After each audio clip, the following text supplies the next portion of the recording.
and leave before. Right. Oop, yeah, sorry, Matt.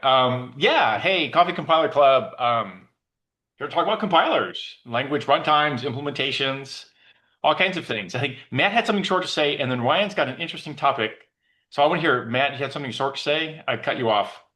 No, never mind. Go ahead. Okay, fine. Then let me pull up. So Ryan, Yeah, just pull up the code example. That'd be yeah, great. I'm pulling up I'm pulling, excuse me, pulling up the code example here. You missed the C, And but yeah, and he didn't like your link you didn't because cover the whole link. it didn't get cut and paste. Okay. So you Yeah. say, what is the thing on the left? You have a printer, he does some printing things. Printer says whatever, concatenation. So the contents of the printer is not particularly relevant other than it's Yeah, something right. that could not be optimized away in the destructor. That's the only thing that matters about the printer. Is it's a non-optimizable operation. Oh, you on purpose wanted it to be non-optimizable. So it's just Yes. doing IO. Yes, that's why it's doing IO. It doesn't have to do IO. Anything that the compiler is not smart enough to optimize out or decides not to inline will work. Okay, What so does then you say non-optimizable mean here? Like what optimizations can I not do to printer? replace the name printer with the name opaque or something like that, right? It's Yeah, like you can't optimize me. No optimization, separate compilation unit, something, anything. correct. Any reason it doesn't, so basically if it optimizes enough, like it could potentially figure out that it doesn't need to do this. Um, but by default it's going to do this. And that's like the optimizer's like starting point is this explosion. And then potentially it could like figure out, oh, I can actually collapse these into one case. But if it doesn't do that, then we get the assembly on the right, Okay, which is so sorry, fine. I'm a bunch of people joining in. And Simon, I was the first time I saw your ping. You must have pinged something else. So then this thing on the this thing on the right, find the scroll bar. Yeah, yeah. Okay, that's like ludicrous. Okay, fine. Well, what is this? 80,000 Like lines. strings. No, here's the code. So he's like, oh God. So this is like pre-zeroing the hard way, 1 million things. Oh, here's another pre-zero. What? Wow. Can I tell which string is being done there? It's just the standard puke on the thing. Cool. So why is this like, I would have thought you would say go set up args, call printer, do if less than, and then Yeah, that's a little confusing. You could change it to Clang and then you'll see it has a similar issue. It's not as bad. I didn't get 80,000 lines of code with Clang, but it's still pretty bad. It's right. like Where's Clang here? just Just pick type in. one. Oh, that's is that That Uh, didn't love you. no, try do Clang. You're gonna get like scroll down. Oh, Not that no. one. No, look for just regular just type Clang in the search bar and let's narrow it down. You're Okay. looking for like okay, you're not looking for assertions. You're looking for But just not so I can. CL, not that one either. You're just looking for regular x86 Clang. Um, I mean, I would have said that. No, it's way down hey, here. okay. No, that's RockM. Scroll up. Maybe it's at the top. Yeah, isn't it? Okay. It was Oh, right below ARM, I think. arm. Maybe a little bit. There, just Clang x64. Wow. And then go to like, I don't know if trunk will work or not, but I was just doing 21. Okay. That's pretty big. Okay, this is OptOS. So that's a lot shorter than 80,000 lines. So Clang is handling this Yep. much more sanely. GCC does some weird stuff, but it does have a similar problem to GCC, like fundamentally, where it's producing way more assembly than necessary. I mean, you have a lot It, of prints here. Yes, but the fundamental problem here, okay, is that Yeah. this and operator is going to create a variable number of temporary objects, right? That's And so weird. This is like a C++ only thing then. Why are you well, getting a temporary object? because basically when you construct a temporary, it lives until the end of the expression, but because the right-hand side of the and operator only lives until it only creates the temporary if the left-hand side is true. So what that means is that the first like parenthesis there Yeah. could create up between 1 and like 7 temporary objects. So there's 7 different possible sets of destructors that have to run on the first one. But the second one has another 7 possible sets of destructors that might need to run. Yeah, But then this is there's a another one that has another 7 sets of possible destructors. So they multiply together because each of the 7 possible number of destructors for the first set I see. Okay, so multiplies wait. by the 7 possible destructors for the second set, which Printer printer So has it's exponential. yeah, it's 2 to the n or whatever. Oh geez. This is like a language spec fail issue. Well, you could solve this. What I was expecting them to do is I was expecting them to say, okay, there's too many possible paths. I'm going to use a Boolean at runtime to keep track of whether or not this object is alive so that my code is not, 80,000 lines of assembly or whatever. It turns out they don't do this. They just Right. generate every single possible path as a unique code path, regardless of like anything else. Yeah, I'm currently in the camp of C++ has arranged to shoot itself in the foot repeatedly, and you're busy stomping on the foot injury here. I still don't understand why register allocation and forward flow doesn't clean that up, though. Well, if you inline print, so his assertion was that printer didn't get inlined, and it's returning a value which is whatever comes out of stdout out cout, which I guess is an int or something. Yeah, it prints the numbers that it has, and that creates a side effect that's hard to optimize away. Um, Right. So I'm expecting to see a call to the constructor and a call to the destructor, and then the temp is just pulls value and compares to 5, and that's it. And you go to the next piece, and then you and your way to the next piece and say, okay, again. yeah, but the Uh, destructor doesn't run until after the whole if statement is done. right. So it has a bunch of different possible But this, temporary printers. Like right, so right. there's a whole bunch of different possible sets of closing Yeah. prints that have to be This printed. gets into like what I was saying, the C++ semantics are killing themselves here. They're claiming the printer as an object got created. It has a destructor when it goes away. It goes away at the end of the scope. So I'm just echoing your words, by the way. So I'm making sure we got it right here, which means that 2 to the 7th combinations of printers got made, and then the destructors run at the end. And now, how It'll do be you seven represent that? Yeah. seven raised to the number of times that those additions happen And or then you, whatever. right, But right, right. Well, you could have just kept on going in the same add here and put in, the whole alphabet of things and have 2 to the 26th combinations and have them explode. That's like as semantics go, that's like crazy. Um, it's not really a big problem when you don't nest the expressions like this. I just like it was yeah, more of like a curiosity, like what right, right, would right. You happen? were wondering how somebody solves this problem. So Java doesn't hit this problem because you don't get a temp made unless you say new, Well, you do, but you don't care about the order, which like in Java, right? and you don't have a well, right, and you You don't don't have a have a destructor. destructor. And if you can have a scoped try finally. But that's a syntactic construct that's not inside an expression.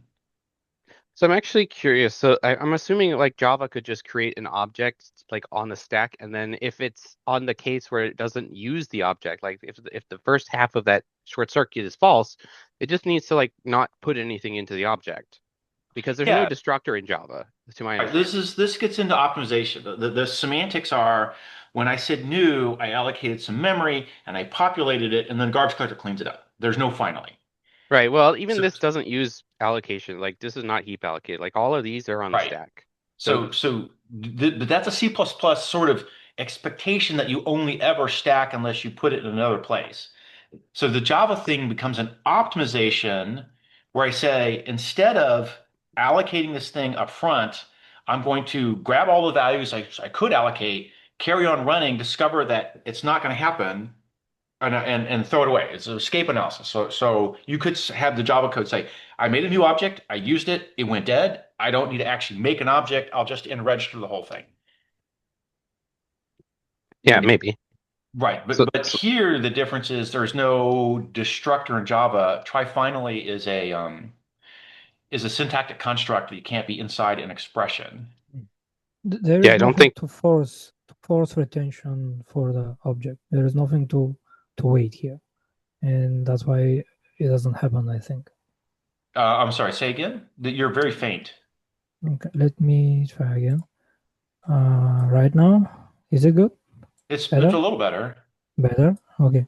So I think nothing has to force you to wait for the object whichever it goes. So that's why the issue doesn't ever comes up, because you just do it and you don't free after you don't any combinations of the structure wait to happen to see what when will happen that.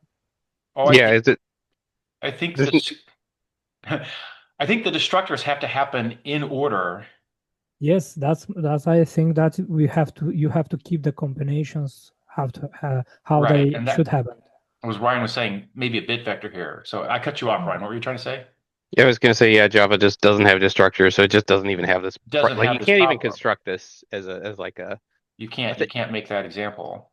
So the Java would be, try with resources here with an auto closable kind of thing here. Where you have a printer object. P is new printer of, ABC, and inside printer or whatever it's going to be, inside printer has a definition of and whatever else in here. You have your ands and more, try finally. Yeah, Try but with you don't resources.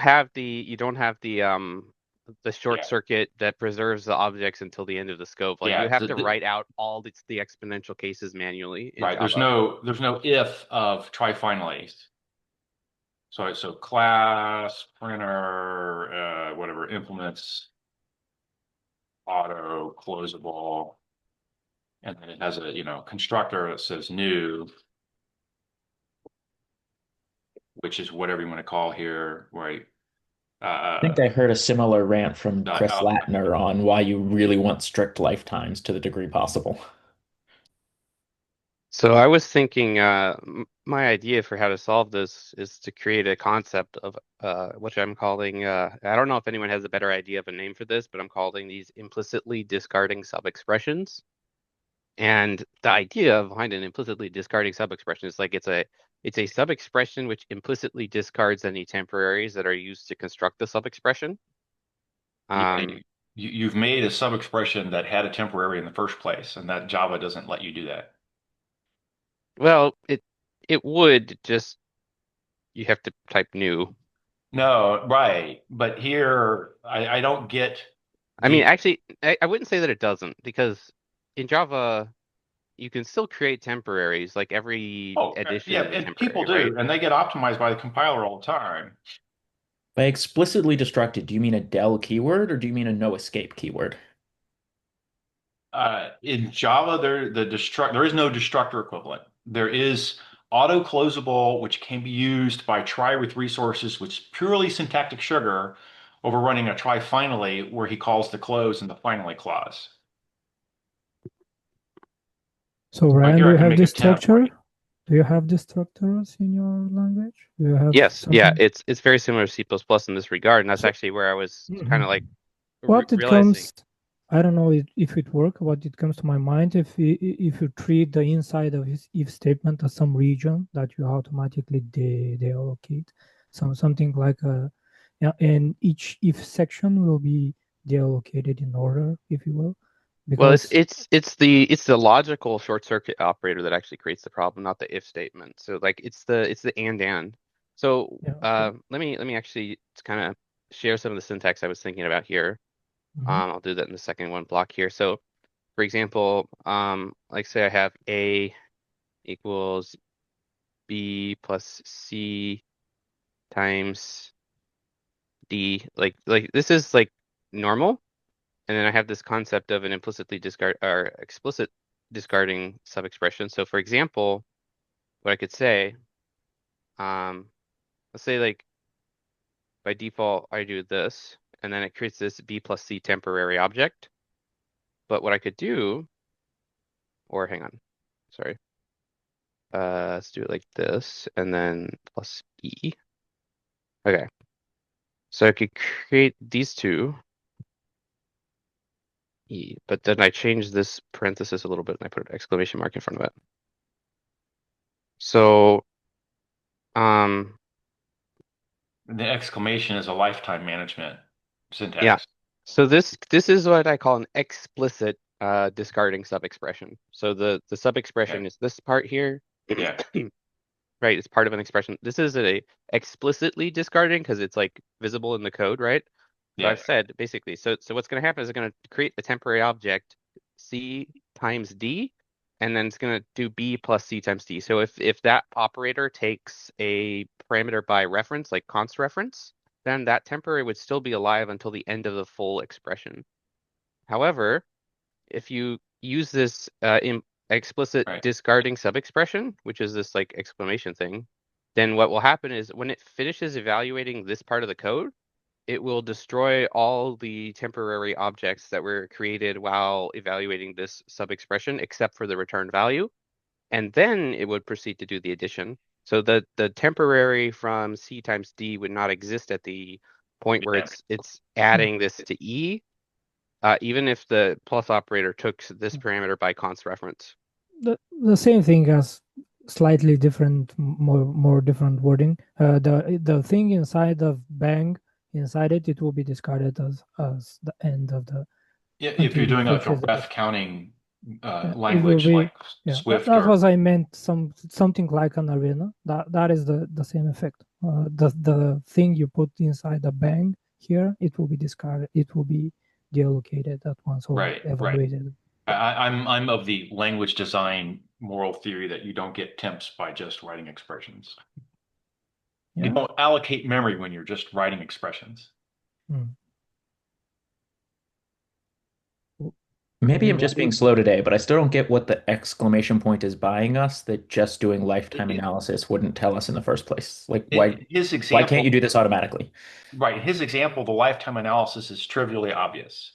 In the example in the one he pulls up in the Compile Explorer for C++, the lifetime analysis requires you to maintain a 7 or 8 booleans because you either did or did not allocate 7 or 8 temps during evaluation. When the expression ends, you now have 2 to the 7th possibility things to go reclaim storage on, run the destructor.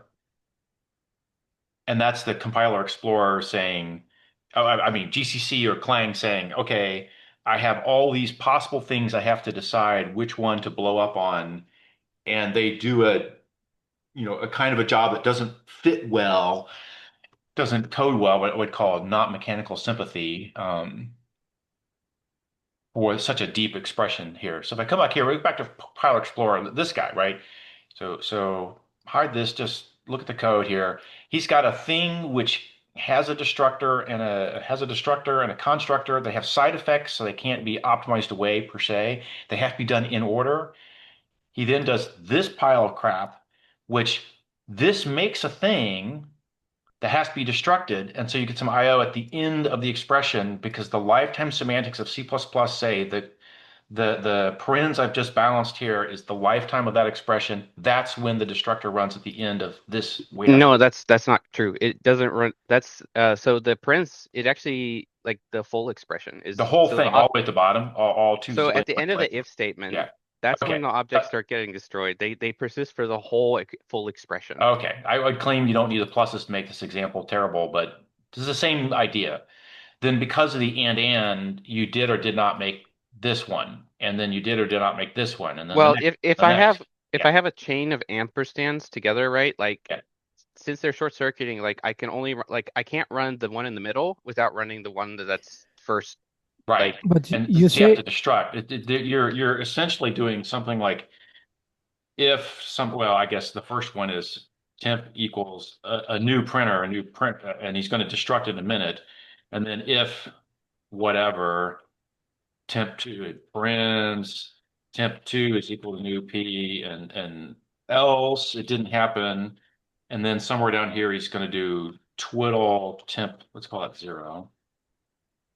But in here after this, he's like, if again, and then, temp3 equals dot, dot, dot, new p again. Let's just do p and repeat ad nauseum.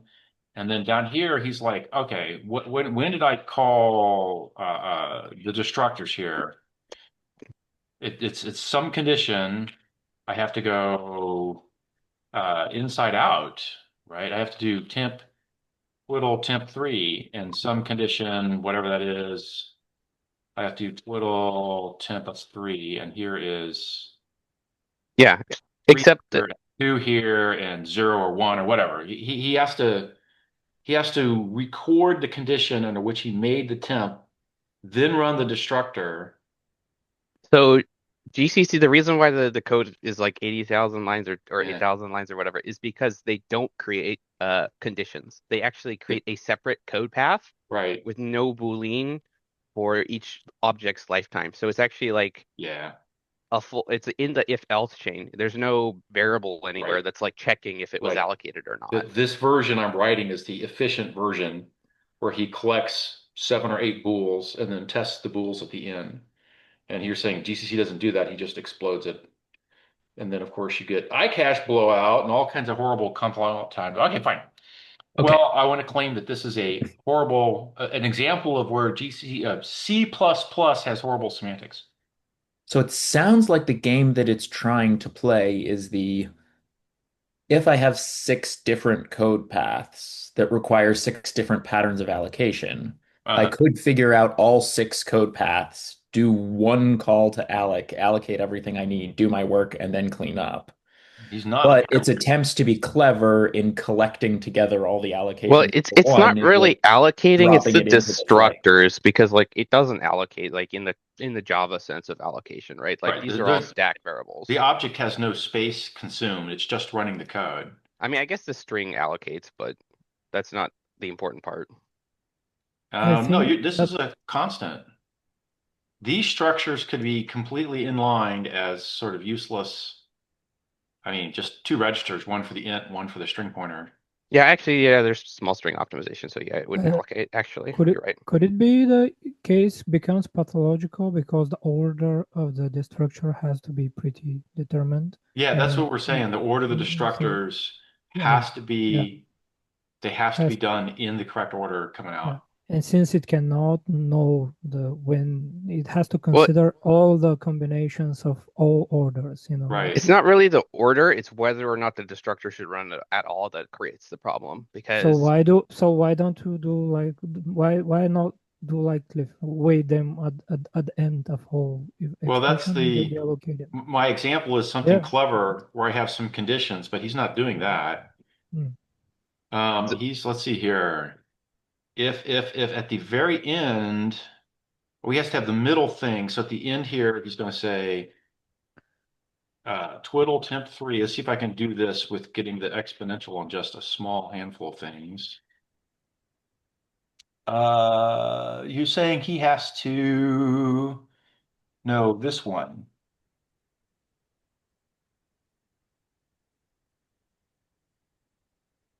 Isn't it? No, he just needs a twiddle temp2 here. Oh, he has to keep going. No, he needs to twiddle temp2 here. Why does he end up? Why these else's are all empty?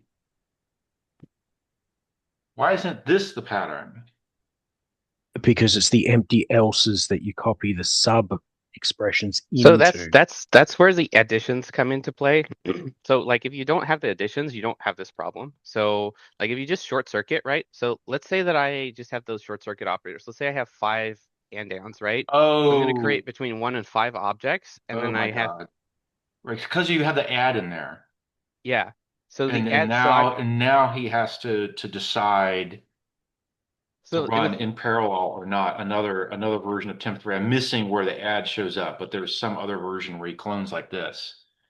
And If he in does an Compiler add Explorer here. you put those in braces, so they're each in their own block, and then the blocks are added, does it get cleaned up?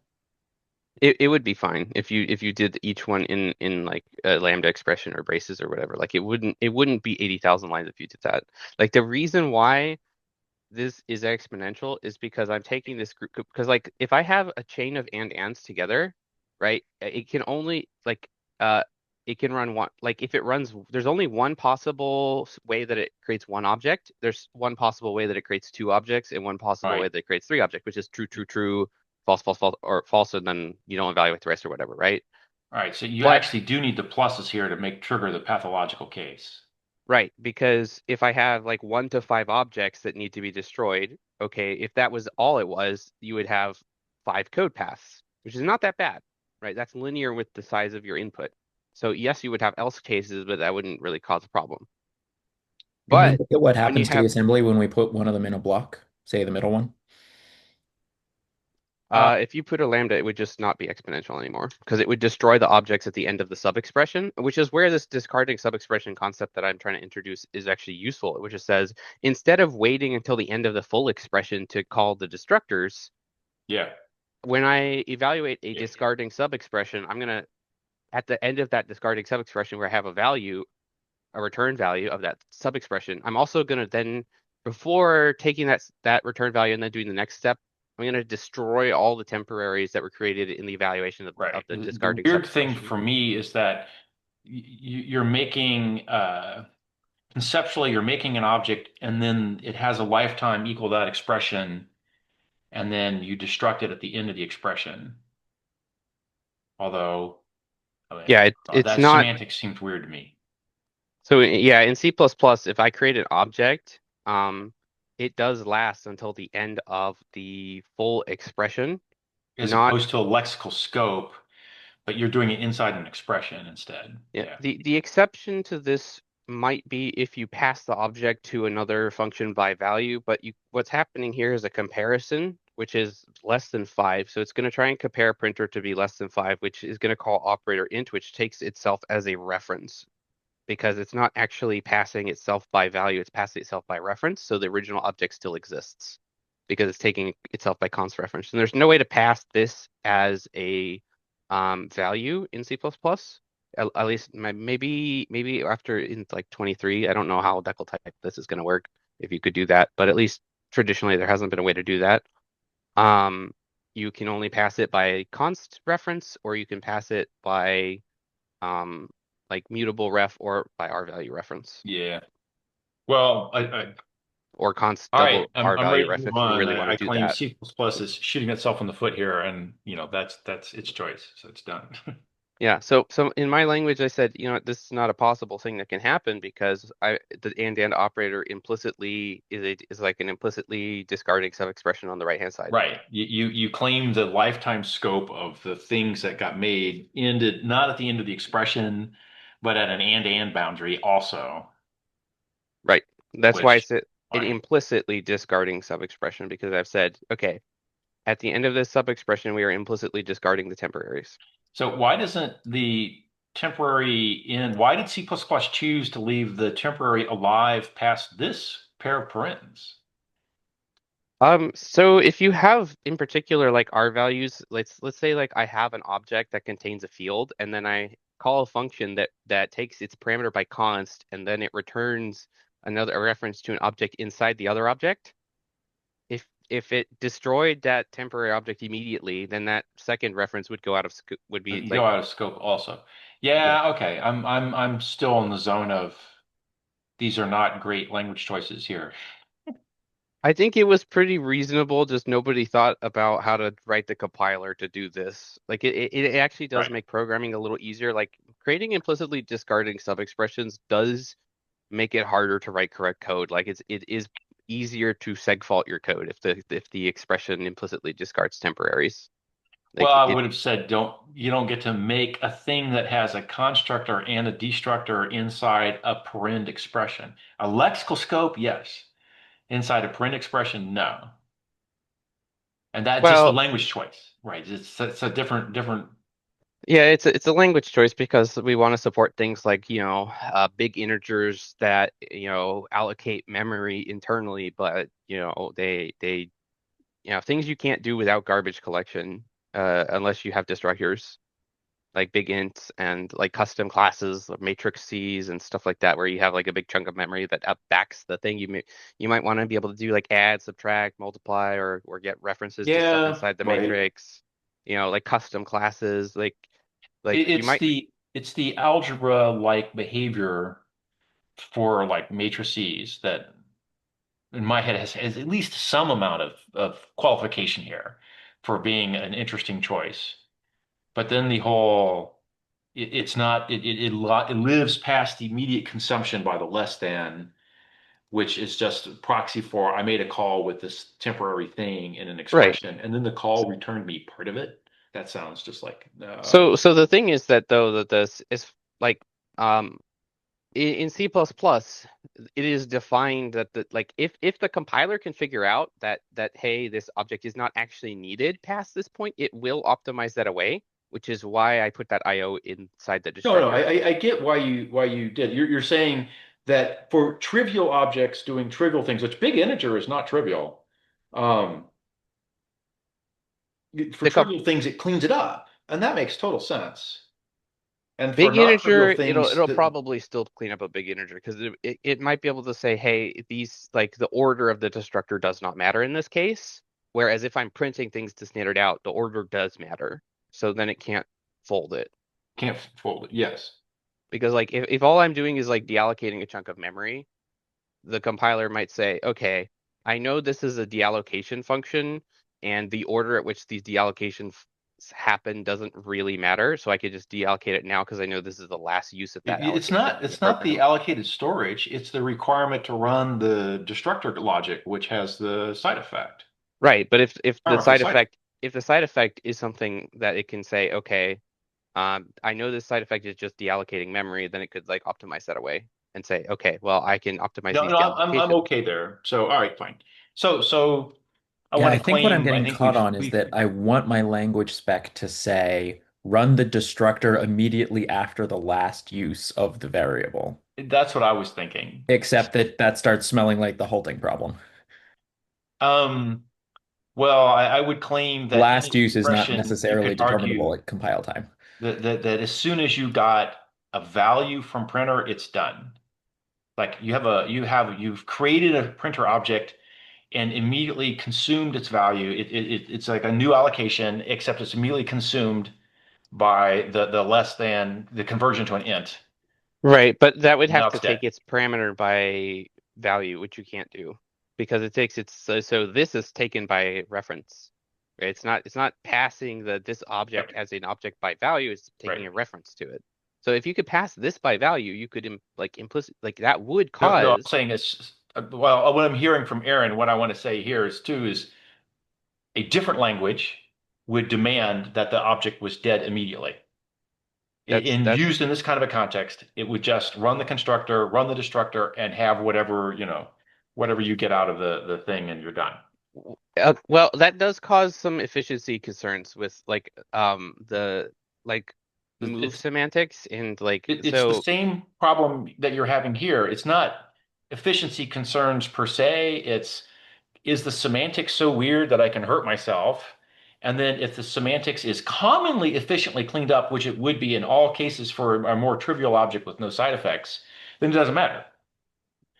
But if the demand of the language is in the worst case scenario, you must do something ludicrously expensive, then I So this claim is no. actually like the way that Keep GCC going. does it, aside from probably like blowing out your instruction cache, right, is very actually efficient. And I wish it uses way too much RAM. It's not I worth it, right? The trade-off. But Yeah, like, I'm claiming it's not going to be nothing with this much code is going to be efficient in that sense. This is all continuous iCache misses the whole time through, so well, it'll be it's fine. not going to execute the whole code. Like only one of these code passes is actually going to execute, right? That's the idea. So it's generating I every wouldn't single want this one. in the hot path. Yes, Yeah, exactly. that's true as Exactly. well. You say it doesn't, but I'm looking at like ignoring that printer doesn't get inline anywhere. And it's a giant function, of course. It's so too big. You can't just inline printer. So printer doesn't get inline even. You're like, No, this is not great code. And on purpose. I mean, you wrote some code that's going to be ugly anyhow. There's another version of the universe somewhere where he just inlines everything completely and folds it all up because it's all constants. And like in the end, you could just like, I don't know if that would solve the problem because if it's not deciding to use a Boolean here, because like GCC's like right.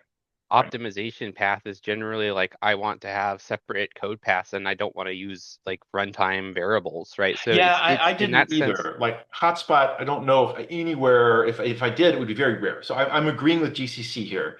This is an unusual pattern. Um, but Java can't hit this pattern. That's probably why I didn't have to deal. Hmm. All right, all right. I claim this horse has been beaten dead. So yep. And then my solution is just let me just talk about how I solved this in my language, I guess, or solving it. Well, you mentioned here that Yep. you still, if you don't put the bangs in, you still have something that says I have to decide when to go delete these things with the and ands. Right. So if Oh, I you did it right here with the bang on this. yeah, so this says it's an implicit, which means Yeah. that these two expressions are equivalent because the and operator Yeah. actually implicitly makes the right-hand side a discarding sub-expression. Right. So it's actually not possible to create this exponential set of code paths with the standard short circuit logic operators like and Yeah, yeah. like same with like what's it like All right, Ryan, I think we got it. and I think it's understandable. This is a C++ problem, and you're looking for a C++ flavored solution, and you have one that seems quite reasonable to me, although I wouldn't get to that problem in the first place, so it's all fine. I'm curious about the other side of this destructor problem. I've occasionally seen Python code that gets itself into trouble because the destructors don't run until the garbage collector says this object goes The away. Python destructors, they go ref counting, unless they're cycles. Right, but they run on GC cleanup, not on lifetime end. No, oh no. All kinds of screaming madness. Well, maybe so. I no, but I've worked with Python here and I will exactly describe the hacked one the place that I ran destructors. into this problem that caused me pain, which was I had a thing that needed to open large numbers of small files, Right. and the file descriptor leak meant that we ran out of file descriptors. Okay. So I also wrote Python code which relied on the semantics of the destructor, and near as I can tell, it ref counted itself, and when the ref count hit 0, it ran the destructor. So if you've kept things alive, then you've kept 65,000 things alive, and you did. Right? Yeah, we ended up solving the problem by pushing the whole thing into its own function that opened the file and did its thing and then explicitly closed the file, and then we were fine. Right. I'm trying to decide. Well, I claim the ref counting, the semantics of Python destructors go to ref counting. That seems reasonable. Yeah, so most stuff in Python gets freed by the ref counter because the full GC is just there looking for cycles essentially because the ref counter Yeah, is pretty right. good. I'd have to go dig in here. Um,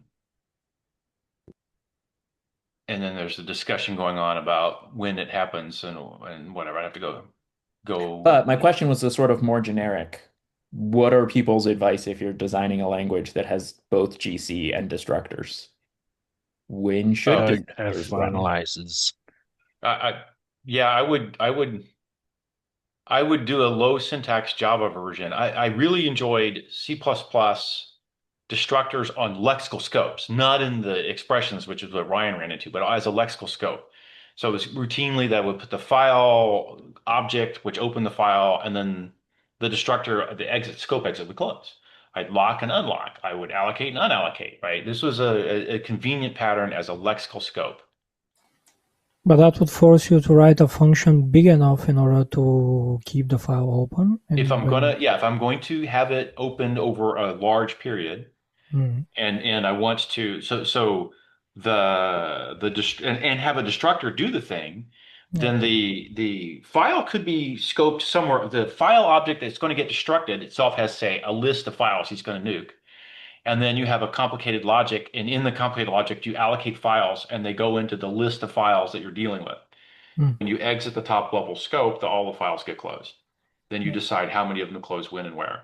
To answer Aaron's problem, there's been an interesting paper published recently, Garbage Collection for Rust, the finalizer frontier, and they actually say that they solve the problem. They have finalizer safety analysis, finalizer erosion, and premature finalizer prevention.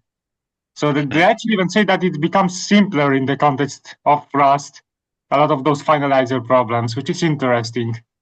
You throw down a link. There it is. Because I like the finalizers. I'm sorry, I like the Rust memory management concept with too much. They have too many annotations for my taste, and I like the finalizers.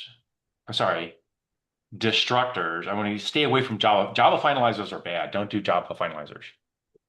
And then they have some discussion here. Well, that's another thing to go read here. I'm thinking about this for simple at some future date. Like when do I decide how I do memory management in simple?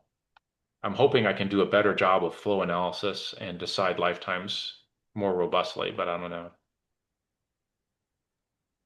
Memory management or just generic resource management. I mean, Yeah. file handle, TCP port that's open. Well, the things that have Control of the generic printer, like resource whatever. OS level handle, I'm still opinionated that lexical scoping, because it's kind of should be obvious to the programmer when the thing gets freed. Right. The case you're talking about here is I have some function, and then I'm going to use a lock as a proxy for file. I can use a file thing. So file foo of, whatever. Okay, main exits file is destructed, right? So you get an implicit twiddle foo on exit. Now somebody said, hey, what if I have a complicated life story and I want to allocate a bunch of files, but you can be complex here and you're good, but I want to allocate where it's complicated all around. So then I just came up with a file array and call them files, and equals new, file array with the destructor here, and then the files goes away here. All of them get closed, and then complex can make files. So pass this in and add files to it.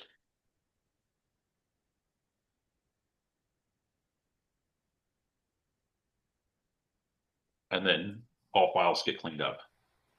But that is if files scope can be determined. If you pass this around, if you mess with it, Somebody declares I have a lexical scope that will terminate. If you have something complicated where I'm in something and I want to return a file out of a bunch of layers back into a bunch of other layers and then nuke it over here and I'm done, then this isn't the right pattern. That's like ref counting or finalizers and GC are bad. So that I would go to reach for ref counting. I would say that is an Aiken. Yeah. Go ahead. So even if you are creating it right the way down on the left-hand side of the tree, passing it all the way up, all you do is you pass down something that you could put the file into and then return that up. You've still got that at your top level scope. If you can determine the scope, that's what I'm saying here. If you can determine the scope, I'm passing in a collector to hold files. And then even though the thing went down on the right to its last use, I don't have to track its last use on the right, but I'll track it when I unwind back out. But implicitly the lifetime of complex here. You know that it would be done beyond the end of the scope of the map. You're done at the scope that's listed here, right? Now there is this pattern that says I make it over here and I nuke it over here, but I don't want to deal with touching up here and saying, here I'm scoping all my files. And then that's like you're putting it onto a queue and taking it off on another thread. You need some way of saying, I've got this ownership and I'm transferring it across. Yeah, we're back to ownership. It's a discussion about ownership. It's always a discussion about ownership. Yeah. I would say this is akin to an arena, akin to opening Yeah, some and when I had that was another option now I didn't use it for OS resources, but I've definitely used Mhm. arenas Yeah. because the use of an arena is I can free all the memory by just resetting the arena Yeah. Yeah. as opposed to have to take an action to reset. So who is writing the second example here, asking where is the That's implicit? me. I want to know Mhm. where should the destructor run? Yeah, where's the last use, right? Yeah.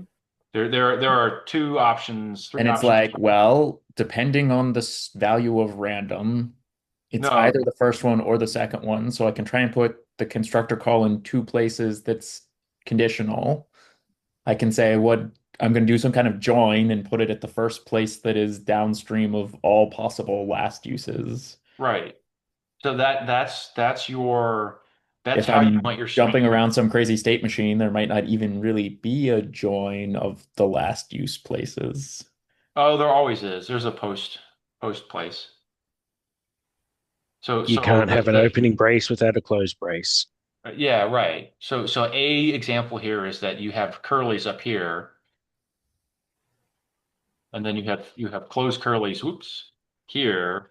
Not want to mess up your example, but you put the closed curlies there, and then that's it. You made it No, that anywhere just in the becomes a body, third same here. as I The did up main here. makes I made sense. it anywhere in the body, on exit, done. This always lives in some scope, be it the top level, the main scope, or Right. whatever you call So it. scoping will work. If it may not be what you want, but it'll do something. Well, scoping works as long as the object is always created in that scope. The problem is not when you like have a Yeah. scoped object. The problem is when you have a object that may or may not exist within a given scope. Then you have multiple code paths for the same scope. Yeah. But if you nest those together, then you have multiple nested code Your paths. example is different. Here, Aaron says unconditionally make an A, which is what I do if I have a lexical object here. I said A. I don't need a new operator on it because it's made. Okay, it's unconditional. Now your example is different. And this is one where the answer in my head is different as well. So conditionally, I said something here, and then inside here, I said I have an I make something, and then you're trying to use it down here, but it's not legal to use A down here because it's out of scope. So in fact, I claim this one should also delete here. That's what C++ does. Yeah. Curlies, right? Yep. And the curlies have this thing where they work this way. Your if is saying the destructor runs at the end of the whole outermost scope, and that's very weird to me. I'm going to nuke this and go again in this same space for an example here. Somebody's trying to hack on this code. I'm hacking it too. Google's getting confused. So it's like somewhere inside of here, I'm going to say I made a new A, and then I did a bunch of crap, and then somewhere at the end of this, I said twiddle my new A, except that's not lexical. It's paren. Unless you treat parens as lexical scoping, it's not lexical, right? And then you somewhere in here you also said and dot dot dot and plus and dot dot dot and these are operator. These are just calls that said add a. Well, the plus is just a call that said take all this as an argument. So hidden That's here is this call to string add, which takes a new A and other things that got made inside. And now you have these temps that have like, what's the lifetime on it? Putting the hack on and to say I'm done is a place, but I claim I wouldn't even go that far. I'd say you had to do a lexical scope. You don't get to make an allocated object in the middle and then have to delete it. That's just arguing against constructors and destructors. I I mean, was going to say, No, but it's what if you arguing need against implicit construction Hmm. in an expression where you expect the compiler to add the destructor. Like in the first case for main here, the compiler adds the destructor when the files goes out of scope or the A object goes out of scope. That's an easy one. Here, where is out of scope? C++ Here, has chosen to be at the very far end of the if, but there are many little scopy places in the middle for which in my head, it doesn't make sense that you can keep seeing the A object or your printer object. Now, No, it I worked think around it that by should saying, be. well, I'm going to secretly take the address of the A object by calling into some internal guy and ripping a reference out of them.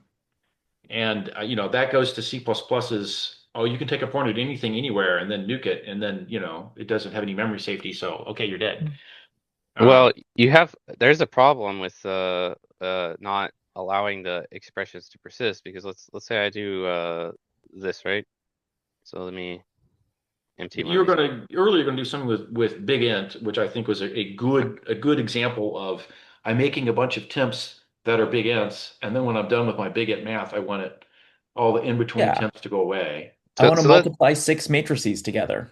There Matrices. are intermediate matrices there that don't have the same dimensions as any of the allocated matrices. Right. You want to make a bunch of in-between objects and then claim that they go away, but they get cleaned up. But in that case, I claim that the consumer of the object that gets made, the object gets made by the production of the matrix add or matrix multiply, then gets consumed by the next consumer of it. well, what about this? Here's the simple counterexample why that doesn't really work.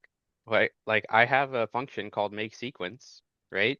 And then I take the ninth element, or let's say this is creating 6 sevens or something. I don't know, right? You're mixing up reference semantics and value semantics, which I will agree will cause problems. But Like if I just have a sequence and I grab the fifth element, it's value semantics. I got the element, the sequence can be nuked. I took the value of the fifth element. right, but we have so that's kind of the problem here, right? Is like we have this make sequence, so we have a value, we take the fifth element of that sequence, And and how do you then also have, let's say this sequence now goes away. At the end of the full, in C++, it goes away at the end of the full expression, right? We can't delete it right when we're taking a reference to the fifth element. Right after you get the 5, you can nuke it. The 5 consumes, it's linear logic. The 5 consumes the one reference you have, the one value you have. It and you're done with it. can't, because like like a better example is B equals I don't know, because like if you make this operator consume the value, you Yeah. can't return it by reference. So you can't then do like let's say we have A equals Yeah, you can't exactly. make You got sequence. value semantics or you don't, but if you want reference semantics, I claim that you don't do references. Just declare yourself a pointer and acknowledge you're dealing with complicated lifetimes. But you have stuff like Here this. you So made a thing and it's still alive because you didn't consume it. The update operator didn't consume it. So it's still alive. And this is getting into this funny realm of what is a value, what is a reference. If make sequence allocates storage, creates a new unique memory ID. Ooh, somebody tried really hard to get an arrow to show up there. I saw the cursor go back and forth a dozen times. Right. Cliff says free there in that sequence as the value for make sequence as a value. Got consumed. yeah, that doesn't work as like how would you like define that though? That doesn't work as like a general principle for like Oh, values. I'm not claiming these are compatible. We need to sort out what semantics you want. I don't have an answer for lifetime storage, but I'm currently of the opinion that if you allocate memory, you need to have a syntactically obvious I allocated memory. So make sequence under the hood said new. Well, it doesn't have to say new. It could just be a stack object. Let's say the sequence is a stack array. Wait, what do you have against hiding allocations in a function? That seems like a thing that happens a lot. Yeah. It doesn't even have to allocate memory. Like this is the same He's validity saying problem. I allocated stack here, and then I wanted to unallocate stack. Every However, the int allocates a compiler- stack. Like this could be a primitive, right? It's the same problem. If I have an object here and I take a reference to its member, how am I, if I can't destroy this object if I take a reference to its member, Okay. I would have to So- extract the value and then pass, like I would have to So get come a back value away of the from member. stack because that's a red herring. Stack is saying I have this special storage which I want to manage carefully because it's efficient if I do it well. And of course, it's not any more efficient if Well, make sequence makes a billion things. let's say it's a let's say that this is creating a value, right? Yeah. So if I take this operator fifth and I return a value from this sub-expression here, then how does this assignment work? Because I'm saying Okay, like so a back number off. 5 equals. Okay, yeah. Slow down. If you say make sequence returns a value, there is no assignment possible. The answer comes back, it was a value. You can't modify a value. That's a But compiler error. If make sequence returns some chunk of memory, be it stack or heap, or in GPU memory or it's an whatever, array. It's an array. Like we're doesn't returning an matter. array by value. It can be arrays can be values. Yeah. Absolutely. So you So can modify a value. yeah, but in No, that no. case, A would be stack allocated anyway. So make sequence would be coming back. You'd have the value. You get the fifth value off, which has to be the same type, which is on A, which is stack allocated because you're doing a copy operation. And then what you're doing is you're modifying the value that's on the stack. Yeah, right. The usual You have to have a stack story. allocated array. The usual story for me is when you have a value of like an array or a struct of anything and you do a modification, you get a new value, which is the same as the old value copied and then the one thing updated. So Now, you're saying you have to making that copy the efficient- entire array to so you're saying that you would have to modify the Yeah, entire you play array? copy on right games. Yeah, right. Yeah, here, yeah, right. That's You have to do expensive. some work here. So this all goes into the same sequence of events here or something. I mean, what am I doing here? I'm trying to say the way I've seen this presented is if you side effect a thing that has large, complicated, and you want a new thing, and it was a value semantics, you didn't do an assignment like you're doing per se. You had a constructor that said something like element 5 gets assigned a 9, and it's a value mutator that makes a new guy by copy constructing from the old and then updating under the hood. I mean, that's not value semantics in C++. Value semantics is saying that. It's value semantics. Then C++ has its own semantics.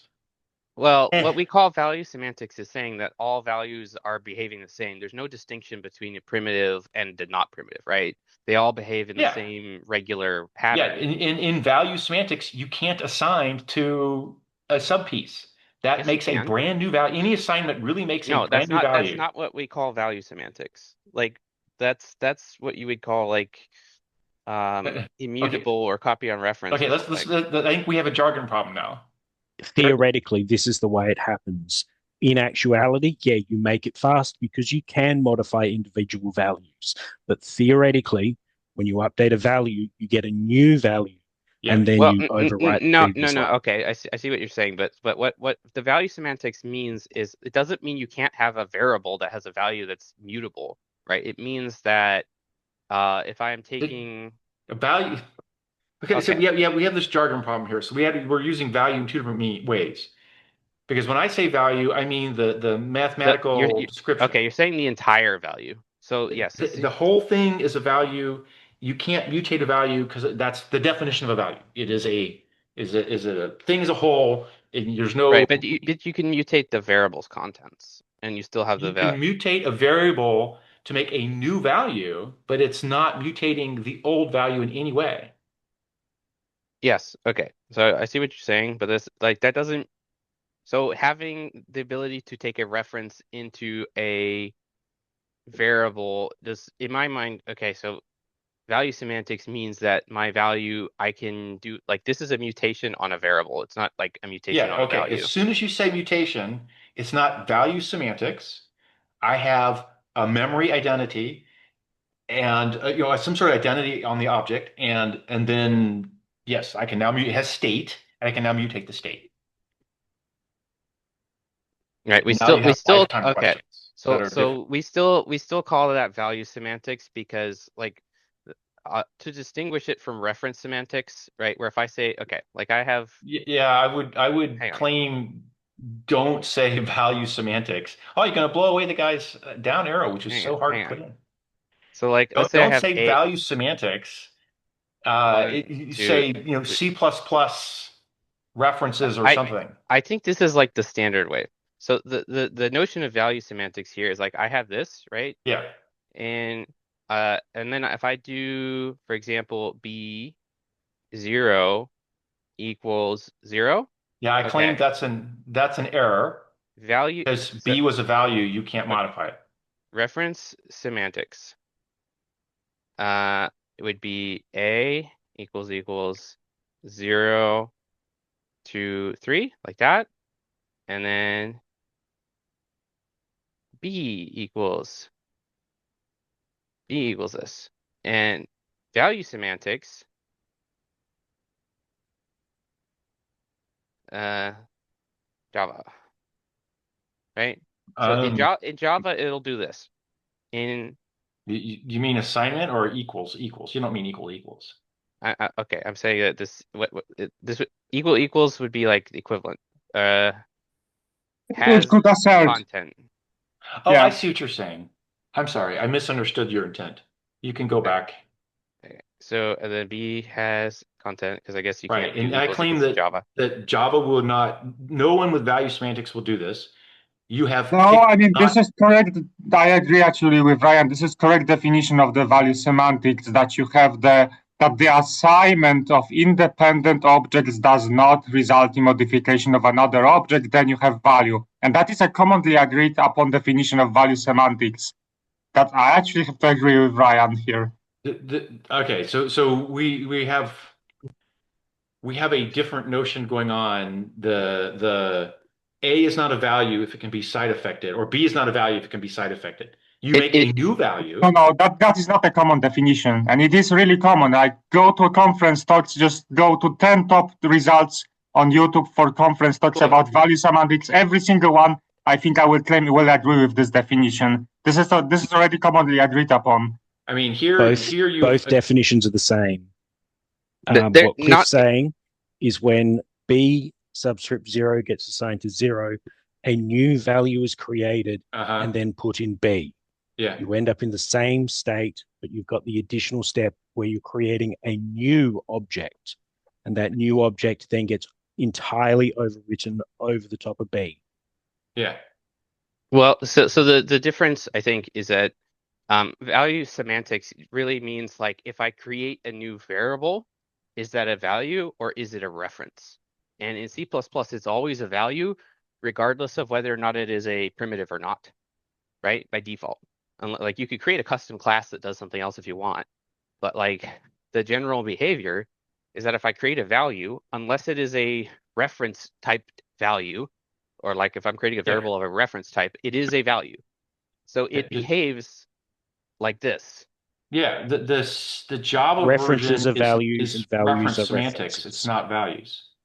And that's because Java made an object with shared memory identity and you updated the shared object.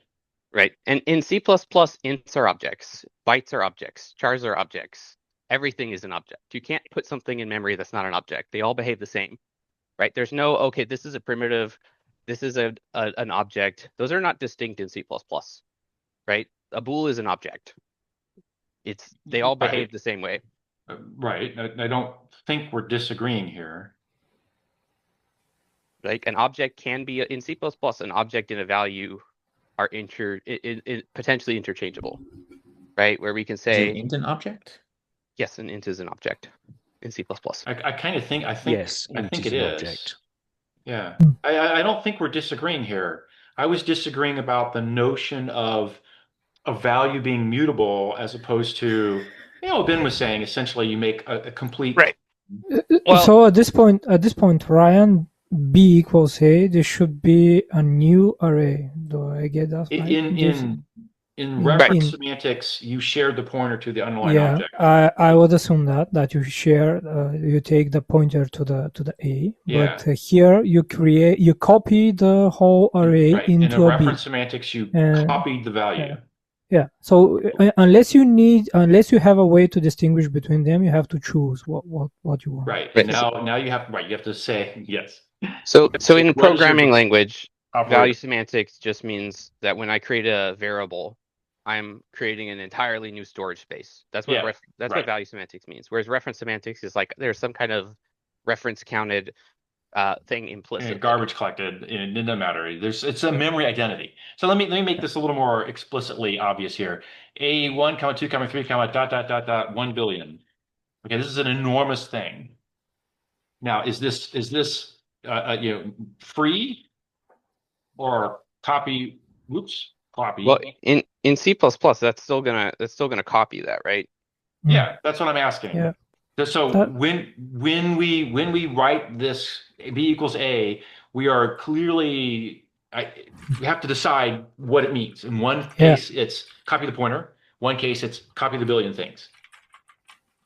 So in C++, the answer is if you have something that is 1 billion long, you should be using a pointer. No, that's an efficiency hack. What does the language semantics say? The language semantics says copy a billion. Yeah. If you have okay. C++. That's the question. So that's the answer, not that's the answer. So in the one way you take a reference to it, in the other way you copy the whole thing. So who's sharing the screen? Is it Cliff? Cliff, can you open this link and go to 1450? Minute 1450 seconds. Which link? in the chat. Let me. I pasted in the. I'm looking for the chat. Zoom is hiding its things. Here's chat. Yeah. Docs. Got it. Keynote third. this. Yeah, the third Here's all link. kind of things in the chat now. But I'll go to this link. Yeah. Minute 14 seconds 50. 14 minutes 50 seconds. Yeah. Yes.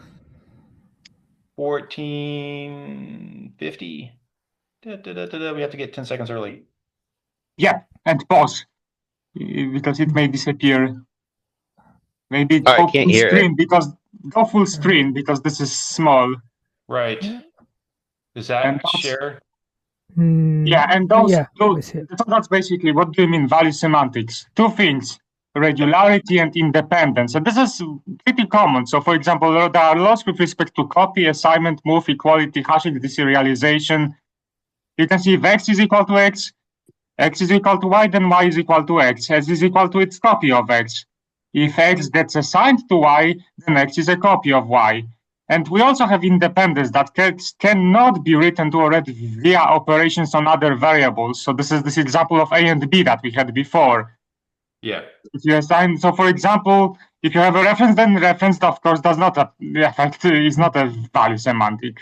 Yeah, this Writing is x cannot affect other variables. right. As soon as you took the address of it's now reference Yeah. semantic. So R itself is a reference, of course, and it's very loudly indicated. So that's pretty much it. Those regularity and independence are what is usually assumed to be. But even in this definition, you already talk about assignments because you have this assignment of x gets y, and that means it is equivalent of x being dealt in the copy of y. So that's kind of like one of the defining properties of value semantics. Right. Which is what C++ is doing here and not the Java. Yeah. This is the Because example. all computers can do is copy.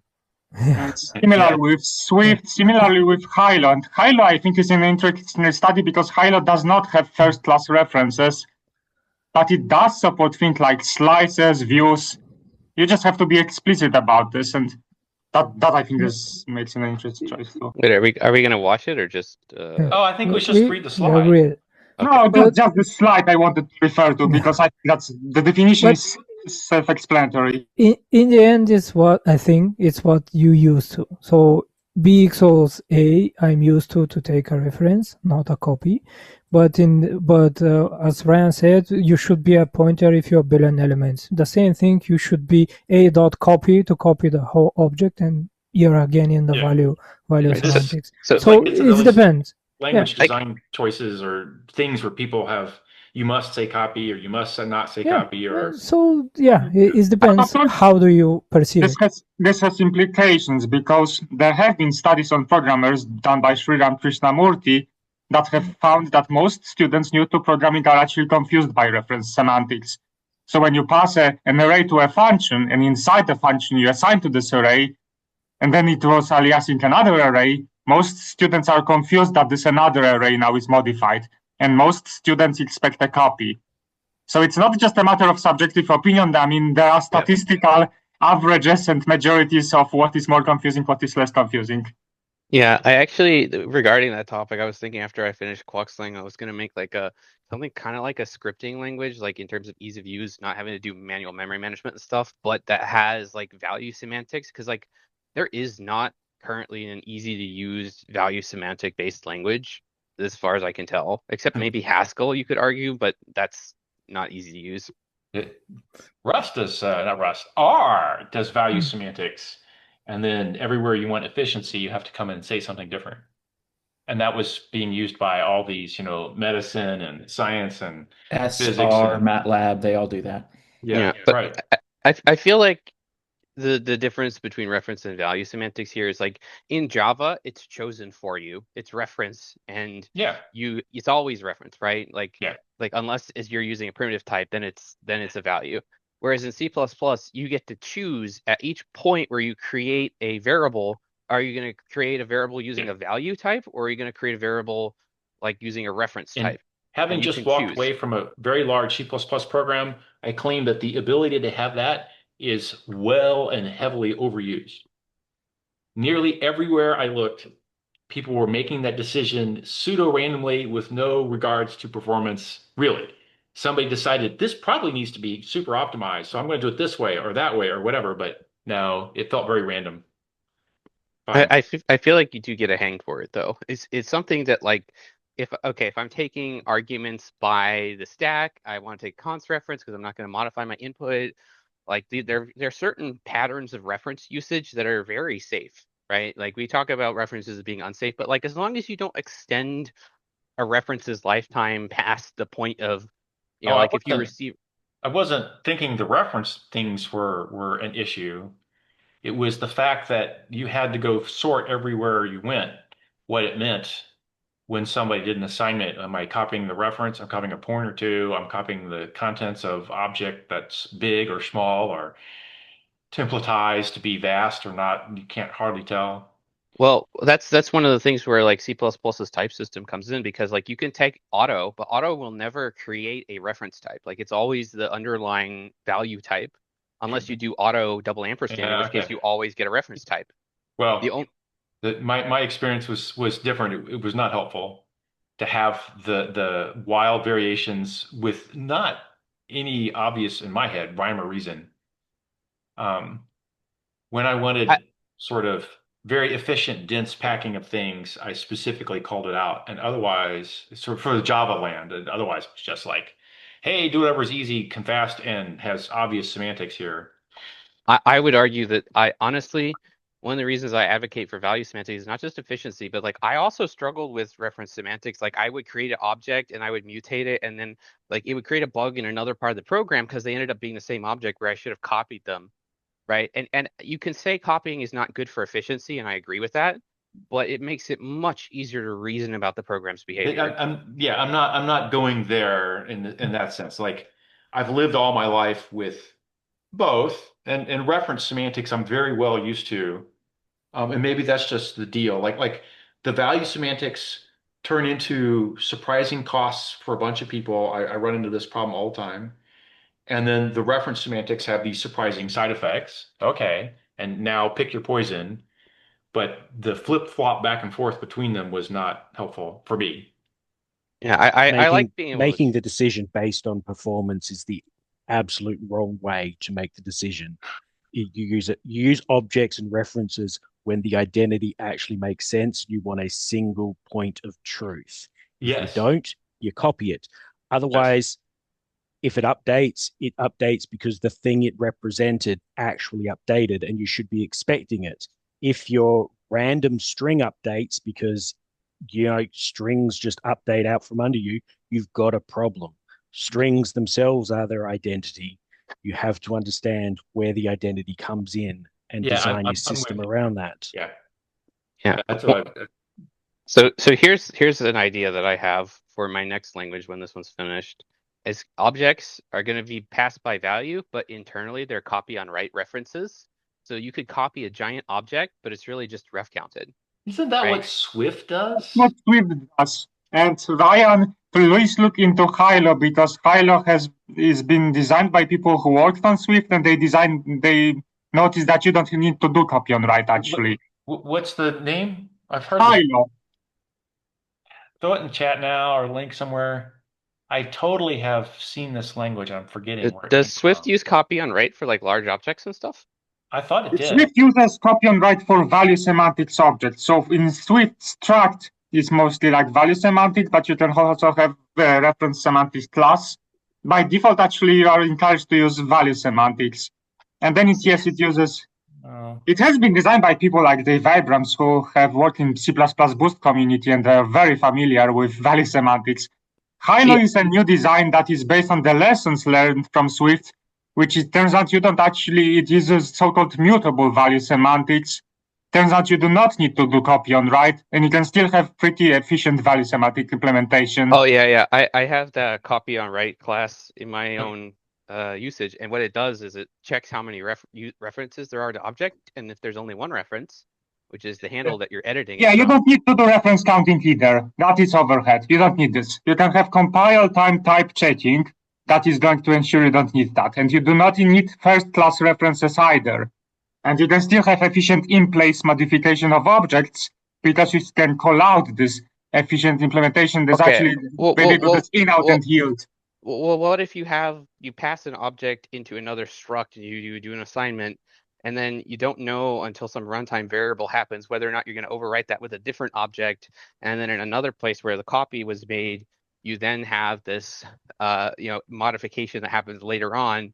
If you don't know whether or not the object. If you want to allow for modification, whether it happens randomly or not, you have to allow for modification. And the ways to do that are, for example, this in-out annotation we see on this screen. Right. What I was saying is that if I don't have a ref counter, then it will only get the correct, like it'll create copies without a ref counter. But because you're speaking of copy on write, and I'm telling you, do not do copy on write ever at all whatsoever, and you will never need this, and you will never lose efficiency. Because in their extremely rare example, when you will need a copy, which is going to be less than 1% of programming with value semantics, then you write dot copy explicitly, and you will almost never do that ever. 1% of programming, you will. That's not.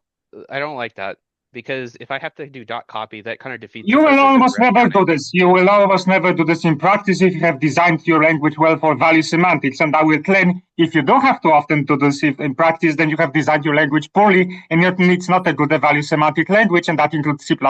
Well, so the reason to do the ref counting thing is not because it's efficient in every single case. It's because it gives you this floor of efficiency, right? But you don't need this. You don't need this. It's an obsolete approach to the problem. It has been tried in Swift, and it turned out to be not necessary. Seriously, read up on Hylo. Because they explain this better than I can do in 1 minute, but you do have to spend some time to understand why and what the trade-offs are. You're misunderstanding what my target is here for this new language, right? This new language is not supposed to be super efficient.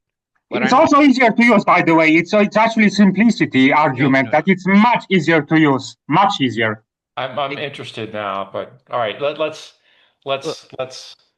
see if we can bring it back to a little quieter here. I mean, everyone has their own cool language hacks. So do I. I mean, now I'm curious about Hylo. What do they end up doing? Okay. Annotate the lifetime. Maybe it's in-out, as mentioned by Matt. Right, but my objective would be to create an easy to use language that has some floor of efficiency, not necessarily be super efficient. Like Quark slang is supposed to be super hyper efficient, right? That's what I'm going for. C++ level efficiency, hard to use, segfaults everywhere. That's not what the language that would use copy on write for all objects is. Like that would just be kind of closer to Haskell, where I'm trying to make something that's reasonably okay efficient if you don't think of your algorithms too closely. Like a beginner language, basically. All right. So what's the language that helped me think about the sort of reference versus value? I spent about 13 months working in a Clojure code base. Oh, yeah, there you go. And Clojure really pushes you towards everything's a value, and your function should take a value and return a value. And when you want to have the reference semantics, they have atoms, and you say, okay, here is my atom, and when I want to update it, I'm going to call swap, and it's going to replace the previous value of the atom with the new value of the atom. And it forced me to really think about where do I want this mutation and global source of truth and global mutable state in my program? And where don't I? And I found that at the beginning of my 13 months working in Clojure, I used a lot of atoms because I was just used to mutable things. And by the time I'd been doing it for several months, I was using less and less and less global mutable state and more and more and more values. And that the code was often easier to read locally when I knew there weren't side effects happening in some unknown place that I didn't know. Yeah, so what I wanted to I do, really like that distinction of these are the atoms, these are the references, and we have a clear syntactic, hey, I just mutated some global mutable state versus mostly defaulting to values, I think. You had to do something special to declare a mutation. Yeah, I became a better programmer because I was more thoughtful about when I actually wanted mutation and when values were fine than I was before having that experience. Yeah, Derek's not on. He did a sea of nodes and Clojure and kind of wild programming style. Yeah, He had efficiency issues. Yes, they do have efficiency issues. I've found that when you write something in Clojure, it's usually about 1.4 times the time of writing the equivalent thing in Java, Okay. which is not a huge overhead, but No, 40% is not negligible either. Yeah, his sea of nodes was substantially slower than that, but he also did a bunch of other things that he admitted were convenient and easy and slow, and he didn't care. And I totally respect that. Yeah, Got we the had job about done, and it's good 95% enough. of our firewall stuff was in Clojure. And then we had about 5% that was in Java, because if you had a thing that was in a hot loop and super performance sensitive, you just wrote that one piece in Switched Java. over. Yeah. Super easy to call but back. that I will say it's not really due to value semantics. It's maybe more of a, what do I say, referential transparency, replace expression by its value. So it's more easy to reason about. So value semantics support that, make that easier, so you can reason about your program in a more local way. Oh God. Okay. Hmm. Oh, Cameron. Geez, Cameron, I didn't even see. What the hell? Is he actually going to be here? but like I wonder what it is that gives Clojure the slowdown over Java. When did you show up, Cameron? Because I wasn't watching the. 30 seconds ago. Oh, good. I'm running a little late. Fine. So what I was We've beaten our heads against value semantics and references and ref counting and C++ destructors and lifetime management things. Cool. I love that topic. Yes. Do you guys like get what I was trying to do though with the idea of why I would have ref counts? Because like that's it's perfectly reasonable. I still think that you can perfectly do easy to use and efficient value semantic language, absolutely without references, absolutely without copy on write. Yeah, that one I want to go stare at Hylo and make sure I understand why. In particular, looking into subscripts. I just posted the link in the chat that actually solves the problem we were talking about with this assignment of the range, and then you take the fifth element of that range and you want to make it work safely and simply. Okay, I just have a question if you can answer it. So let's say that I have an object A, and it's a big object and it's got fields B and C, and I want to assign the content of B and C to new variables. Subscripts. And the example I posted is almost exactly what is that.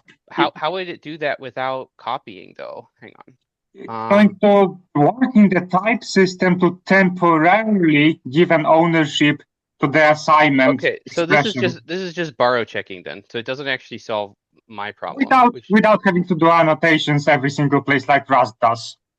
Right. So you're saying it'll just error out if I try and do something that would cause a copy to or be needed without saying .copy. Yeah, but if you assign to a field of a bit object, you don't need a copy. You just need a subscript to that object. And that you can make it work very easily. Look at this minimum example. That's kind of like, you can imagine this minimum is this big object, and then you assign to either one or two, depending which one was the smaller one. And notice you do not know which one is smaller, like you have two values. Yeah, that I think is there are more examples, but those are like the simplest. You have value 1 and 2. This is the runtime. You don't know which one is smaller. And then you want to assign, for example, to this 1 or 2, or you want to read it, or you want to modify it. And the subscript, notice you only do the subscript annotation on the mean. once, but you don't need to write the subscript every single place, like in the body of the program. Then you just use min expression. So can I like take a sub member out of a Compound field? object? Yeah, scroll down until you see member subscripts. Yeah, and that's probably what you have, that you have matrix free, and this matrix has a components, and maybe you want to assign to this matrix in a particular row or column. Yeah, that's kind of the point. Row one call, but that's And of course, you wouldn't want to copy the entire matrix, right? I mean, that would be silly. Right, But you still want to be able to assign through those. This works similar to C++ so far. I'm trying to understand like how I would take a like part of an object and assign it to a new object without copying all the data. Like I'm not sure that this solves that problem. Because it only gives you the temporary ownership. Right. So you're saying this is borrow checking. So this doesn't actually solve the problem that I was trying to solve, which is like, how do I create something that is as easy to use as value? It's much easier than borrow checking because it's done by you by the compiler, whereas in Rust you have to manually annotate every single thing, and you have to understand what you are annotating. So that's why Rust borrow checking is a problem. Let's not argue over what it means to be easy to use. Yeah, I mean, the people say in Rust that they have problems with borrow checking because they are fighting the borrow checking, yada yada. You will not have any of those problems here because compiler figures this out for you. Okay, but let's let Ryan believe he's got an easier to use answer, and I agree that Rust. I think it's much simpler than borrow checking, to be honest. But it just has. I guess I haven't even like. So the problem that I was trying to solve is starting on the assumption that we use the value semantics. It's not the compiler checks if a copy would happen in errors unless you do something special. It's let the programmer do whatever they want, kind of like free form, and then add some efficiency back in, rather than this. Okay, well you have to do this or that, and these are the steps you have to follow. Like let the programmer do something that's inefficient. Okay. But then try and have the runtime claw back some of that efficiency. Let's claim we have our different goals. I think the mutable value semantics as in Hylo are the easy and efficient way, and you can have them both. I have to go read it some more to figure out what they're doing. And in 2025, I honestly wouldn't be looking at reference counting and copy and write for a value semantic language. No, not today. Well, yeah, I do think it's going to be at least a little harder to use than if the language like if it freeform allows you to mutate values like.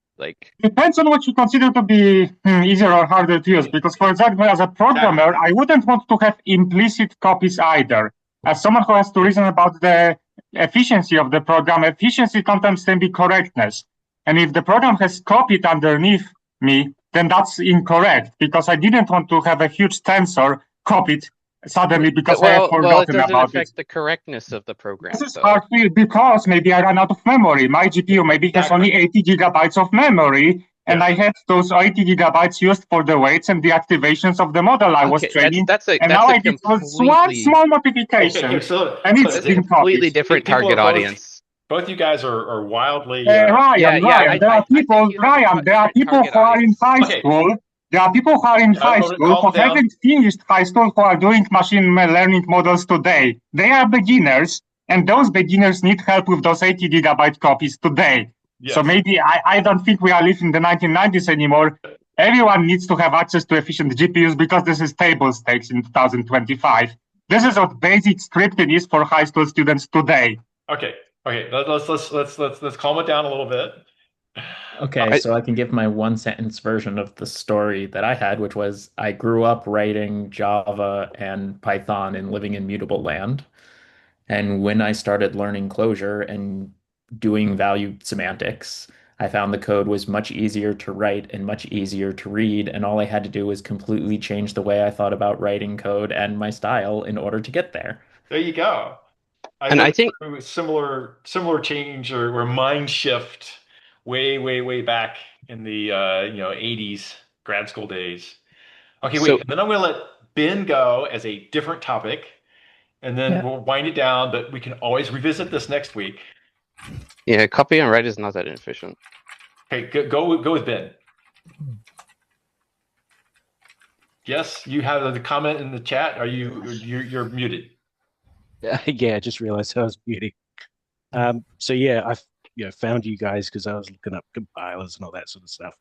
Because I'm trying to write my own parser generator, and I'm pretty much finished in so much as it I can write my syntax, I can write my language syntax out now and get it to pass something that well reads a reasonable chunk of a TypeScript file.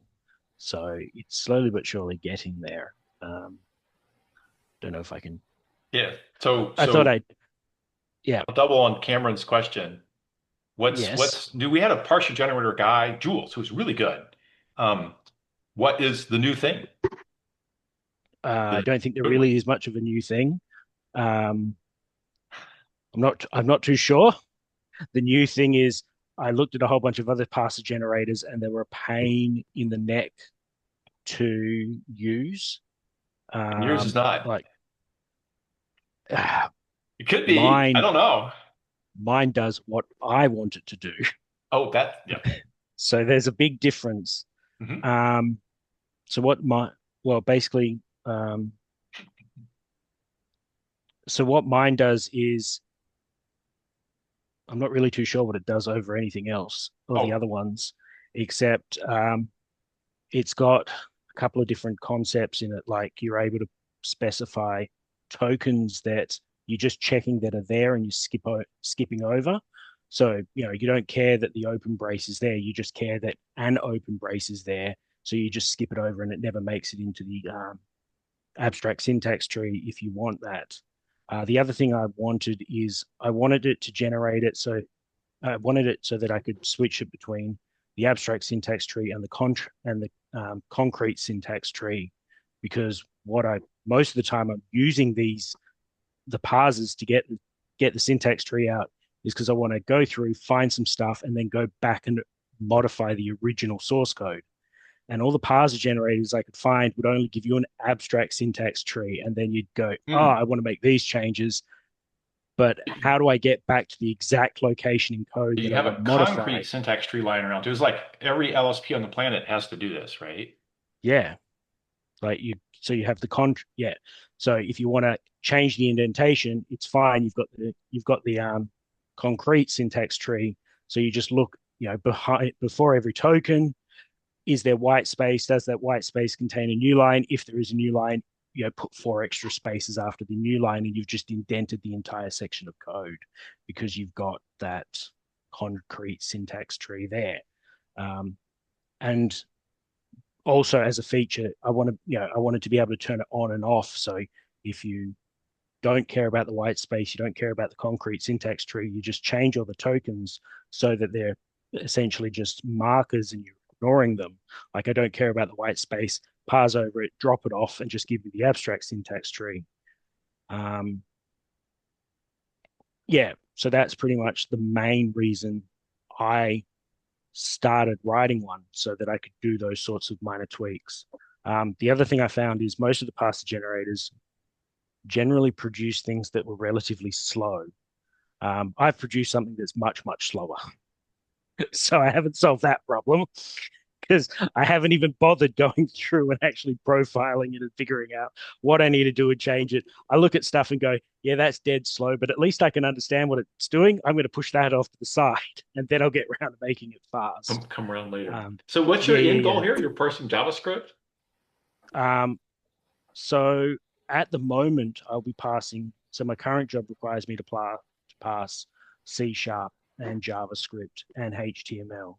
And my goal is to be able to parse basically the HTML and the JavaScript, parse those, and then do transformations on the because we're currently migrating it from let's have hard-coded HTML inside of the HTML thing that controls the layout. Let's map it over into a more of a windowing toolkit style in the JavaScript, and like some of like the refactoring pull requests have like 1,000 refactors in them because it's just boring as crap going through, going, move this across, change this from this value to that value, and all that sort of stuff. And just been having to have one button that goes, yes, inline, inline, inline, inline is main goal of it. Because it is quite annoying. So C#, is this Microsoft funding? Sorry? Is it, you said C#? Is this a Microsoft project? No, it's a small ERP add-on system for the mining industry. For the mining industry? Holy crap. Yeah. Western Australia, the only thing we do is mine. Okay. So where's the sheep grow? Maybe he just loves the CLR. Oh my God. Where do the sheep? No, the sheep are all over Eastern New Zealand. Oh, in New Zealand. I thought Australia had sheep. Yeah, we do, but Star area. not compared to New Zealand. New Zealand have like 7 times as many sheep per population than Australia does. Is it Australia like the size of the US or something? It's like enormous. Yeah, it's massive, but unfortunately, it's all desert. It's all If you look at it, there's like a little. It's just a little bit little strips down the south of this, the southern part of Australia that people live in. So maybe not so many sheep, but you have kangaroos. only. Yes, we have kangaroos, and yes, they literally do jump down. Like, there's tons of stuff. Tropes about Australia: drop bears, getting eaten by sharks. Yeah, whatever, haha, fun. Yeah, but no, kangaroos are everywhere, and they're pests. Oh, wait, are you in Australia now? Yes. Or are you just selling to the mining industry? No, I'm in Australia. I'm asking your time zone. You didn't see the link Yeah, I it's posted of his 2:40 YouTube in the channel? morning. Oh Lord. Yeah. Just whilst you bring that up, could you do me a favor and let us know that there's going to be no compiler club a little bit earlier? Get some sleep. This time has been, I tried a couple different times. This one works for me. That is a key driver. And then it works for a bunch of people. It's not too bad if you're in Europe, but Australia, that's a tough go. No. You're I think he's just saying he didn't realize it was Burning Man week until shortly before the meeting started. Well, I didn't realize until about 10 or 20 minutes into the meeting, and I'm going, where's the link? What's happening? Is the Burning Man one? And there's one like 2 or 3 weeks ago that didn't happen for some reason. Yeah. I had one where I went to Austin, and a couple weeks earlier I went to Burning Man, and I'll probably have some skips coming around the holiday break. Because my attempts to make Tigor run the missing meetings have still not succeeded. I guess you're saying I should put an email blast for people who don't read the Discord saying no CCC or not. Okay, I can Or just in the notifications. Yeah, really good. You've got excellent acts, but no knacks. So okay, you're quiet, Cameron. Yeah, excellent. What? Excellent acts, but no knacks. Oh, yes. All right, fair enough. Yes. Okay. So Ben, I just posted the link to your YouTube channel if you want to check that out. Sorry, where? The link. It's in the chat. Your YouTube channel. Do you want your YouTube channel put in the Google Docs? No, a few people will occasionally view it there. It's a joke. Don't put it in. Yeah. Oh, is it not Ben's channel on YouTube? No, it's not my channel. I was like, I don't have a channel. What are you talking about? But there it is. I posted the Aussie Man Reviews channel. Oh God. Fine. I haven't seen a review from him in a while. No. But yes, I've watched him. Fine. Classic. All right. Anyone else? I don't want to go back to Ben. It sounds pretty cool. I'm just curious if you have any. So it's all open source or what is? I'm asking on his parser generator. Oh yeah, right. The LSP. I'm thinking the LSP stuff might be interesting. So I was curious if you had any kind of published examples. I'm not even up to the LSP yet. I'm literally getting it to go through TypeScript. What do you use? Open source? Which one language do you use for it? It's written in C#. because that's what I had installed on the machine, and I couldn't be bothered installing anything else. And Is it the languages be are open also- sourced? It would be open source, but every time I try to create a Git account, you've got to jump through all sorts of hoops, and then it tells me I'm not a human, and I get booted out. So I'd love to, but it's just too much pain in the neck. I You got are you. Australian, so I can understand that. And I open a Git account. I wonder if they've changed the rules. Oh, you're in Australia. If they change, well, why would that? I have no idea. Okay, fine. it works for a while, but then I try connecting it to it through a VPN that goes through the middle of Africa, because they're the guys I'm currently dealing with, and it goes, it seems like you're doing some really nasty things, and then it just cuts me off, and I just You're not can't get trying to anywhere with sell it. me a Nigerian princess? No, I'm just logging into a remote site to fix their system, to give them IT support, and Can you go the other way and log into a VPN in San Francisco or LA? yeah, that works until I forget that I'm on the VPN. That's what always happens. I forget to disconnect, and then it's like, things aren't working. Why aren't things? Oh yeah, right, disconnect, and then they start working again. But right. yeah, look, I'll if it ends up going anywhere, I'll probably open source it. I'm not going to open source it at the moment because it's really disgusting. So I have to clean it up first and remove a lot of swear that words never gets before I done. open source it. No. No one ever cleans up their code. That's just not going to happen. But you have the right to open source it. That would be the question. It's on my code. Okay. So it Definitely could, in on my theory, be code. done if we could convince you that it's good enough. It Um, does not need yet another coat of paint. no, that is my flow. You hack something together and then you tidy it up. Well, if you don't tidy it up, it never gets tidied, and it's just hack on hack on hack on hack. That's right. That's like 90% of everyone on the planet. It's all good. Yeah. Yeah.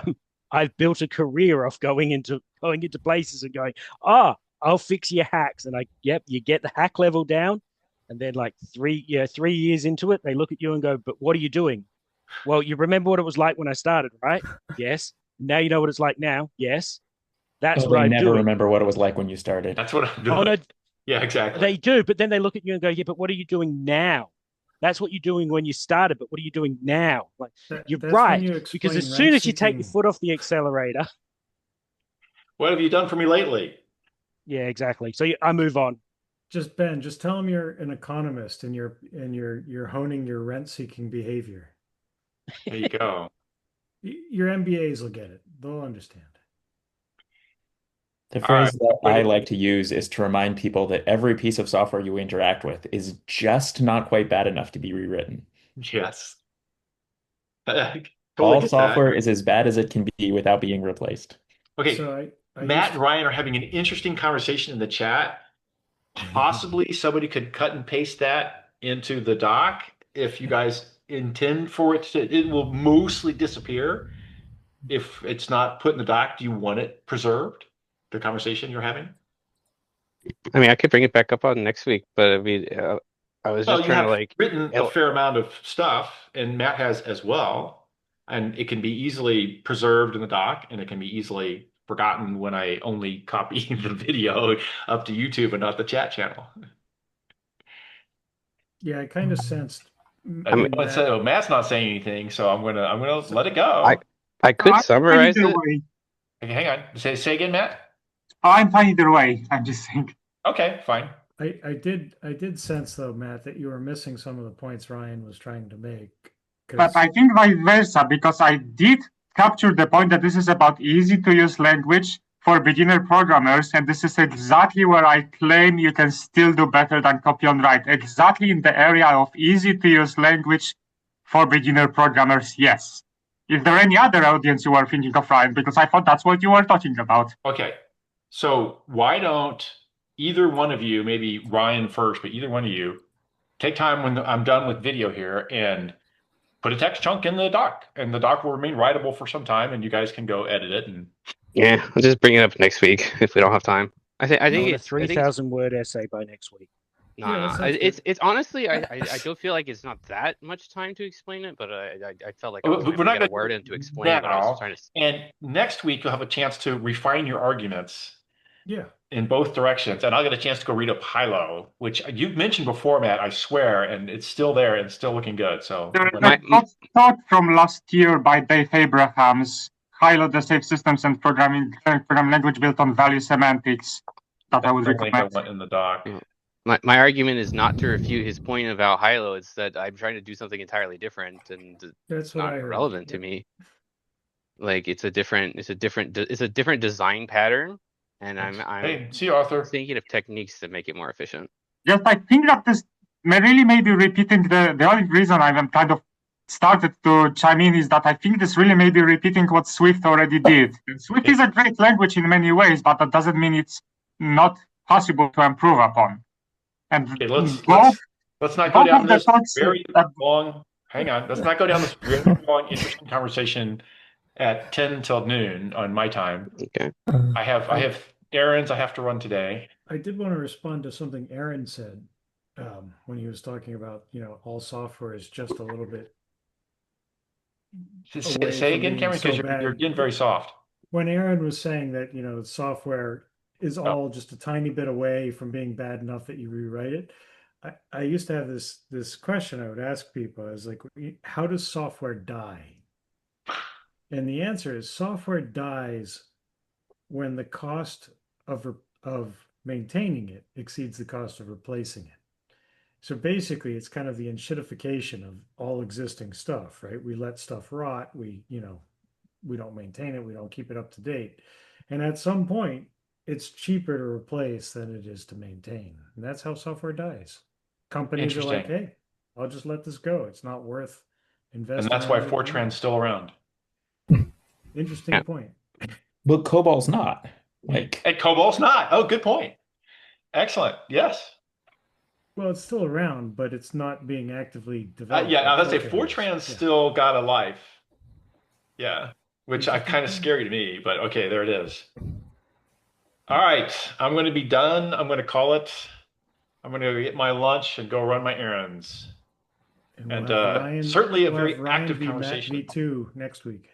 Yeah, I mean, I'm honestly I'm not interested in having a conversation of why I shouldn't write that language because I just want to talk about the optimization, right? We can talk about optimization next week. That's fine. My point is that semantics cannot be its optimizations. All right. Gonna claim it. Gonna call it. We're done.